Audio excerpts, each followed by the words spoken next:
എല്ലാ മാന്യ പ്രേക്ഷകർക്കും സ്വാഗതം. എല്ലാ ദിവസവും സ്വർണ്ണവിലയുടെ ഏറ്റവും പുതിയ അപ്ഡേറ്റുകൾ കൃത്യമായി അറിയാൻ ഞങ്ങളുടെ ചാനൽ ഇപ്പോൾ തന്നെ സബ്സ്ക്രൈബ് ചെയ്യുക. കൂടാതെ ലൈക്ക് ചെയ്യാൻ മറക്കരുത്. നിങ്ങളുടെ പിന്തുണയാണ് ഞങ്ങൾക്കുള്ള പ്രചോദനം. പിന്നീടുണ്ടാകുന്ന മാറ്റങ്ങൾ കമന്റ് ബോക്സിൽ അപ്ഡേറ്റ് ചെയ്യുന്നതാണ്. സംസ്ഥാനത്ത് ഇന്ന് സ്വർണ്ണവില കുറഞ്ഞു.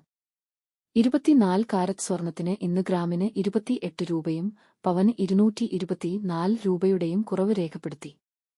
24 കാരറ്റ് സ്വർണത്തിന് ഇന്ന് ഗ്രാമിന് 12,300 രൂപയും ഒരു പവൻ 98,400 രൂപയും 10 ഗ്രാമിന് 1,23,000 രൂപ.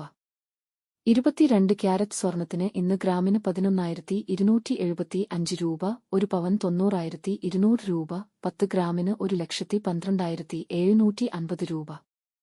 18 ക്യാരറ്റ് സ്വർണത്തിന് ഇന്ന് ഗ്രാമിന് 9,225 രൂപ, ഒരു പവൻ 73,800 രൂപ, 10 ഗ്രാമിന് 92,250 രൂപ. സംസ്ഥാനത്ത് ഇന്നത്തെ വെള്ളി വില 1 ഗ്രാം 166 രൂപ, 10 ഗ്രാമിന് 1,660 രൂപ. 1 കിലോ 1,66,000 രൂപ. വിപണിയിലെ മാറ്റങ്ങൾ കൃത്യമായി നിങ്ങളിലേക്ക് എത്തിക്കുന്നതിന് നിങ്ങളുടെ ഓരോ പിന്തുണയും ഞങ്ങൾക്ക് ആവശ്യമാണ്.